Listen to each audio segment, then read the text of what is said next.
Good afternoon, everybody. Okay, so the Functional Safety Specialist Interest Group, this was born from the old safety panel of the Institute.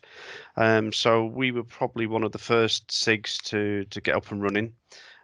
We're the Specialist Interest Group within the Institute responsible for promoting the awareness and the understanding of safety-related topics.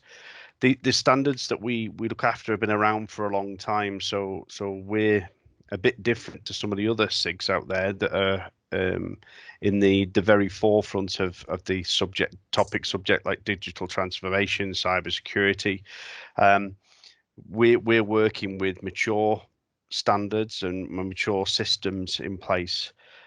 We're the SIG that represents the Institute on reviewing submissions that the Institute receives, as well as representing the Institute on BSI standards committees and international standards committees, such as the standards in the process sector, IEC 61511, and in the machinery safety world as well. So IEC 62061, ISO 13849, and all of the other machinery standards that go with that. And we also work on industry groups as well. So we've got members in our executive committee that are part of the 61508 Association as well. So we're interacting with other professional bodies in order to represent the InstMC in the world of functional safety. The executive team, I've not put individual names up there, but it's made up of different personnel with representing different types of groups of people. So we have end users represented in the oil and gas sector, the defence sector, and chemicals. We do have some consultants that work with different people, and we also have regulators on board. So the HSE are represented on the SIG, and we also have some vendors and integrators and some independent contractors that work within the executive team.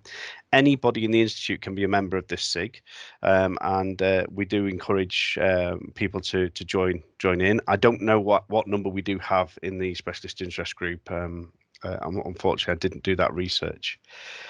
What do we do? Well, for many years, we've hosted events as the old safety panel, and that's continued as part of the Specialist Interest Group. Unfortunately, due to COVID, we've not done anything in the last 12 months.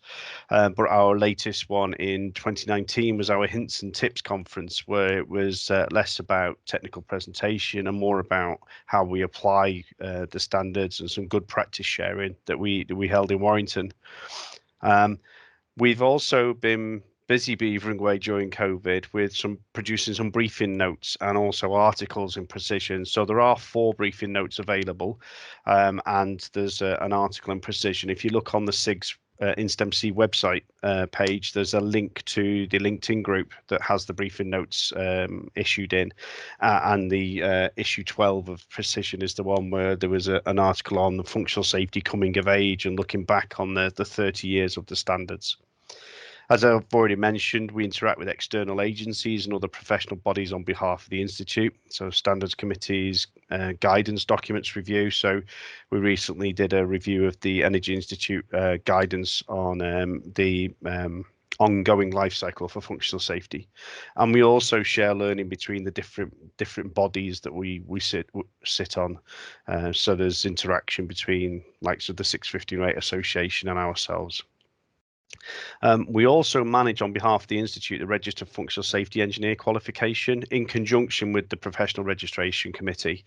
That includes conducting assessments on applications and also reviewing ongoing continued professional development. This is the qualification. So the Registered Functional Safety Engineer qualification, it's a professional level qualification in functional safety, and it's available to the Institute members registered with the Engineering Council as either incorporated engineer or chartered engineer. And it requires demonstration of competence and commitments in functional safety at a professional level.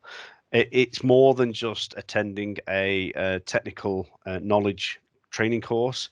It's also then applying that and building on that experience and expertise to then develop further and contributing to the area of functional safety. Hopefully people will be interested in that. It's very similar to our EXE qualification, which is looked after by the EX SIG.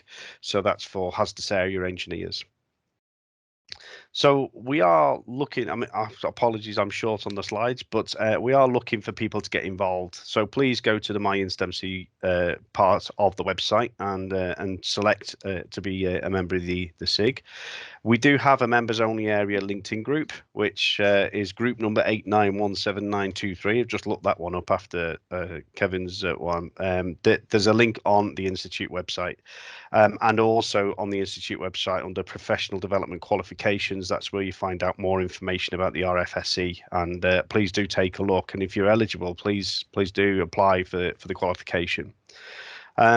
If you've got, what we're looking at now is how do we bring guidance or help to people in the Institute of areas of the standards that may not be fully understood. So the briefing notes that we've issued so far is one on SIL certification. There's one on human factors and how they interact with layers of protection analysis. And we've had two on proof testing recently, one on principles of proof testing and one proof test coverage. So if there are areas that people are struggling with understanding what does the standard actually want from us, then please do get in touch with the chair of the SIG via HQ. And also, if anybody's interested in getting involved in the executive group, again, please contact the chair through the HQ with regards to how to get involved. And watch out for communications for activity on the group. We are looking at running some virtual interaction sessions. We're in the moment trying to work out how we can do that for members only, because we want to give benefit to the membership of the institute. So we're hoping to run a session on sharing one of the briefing notes and how that's derived by, and a bit of knowledge sharing in that way. So we are available to all the local sections as well, should they want any presentations doing locally. So that we have got membership throughout the UK, and we don't have any international members on the group at the moment.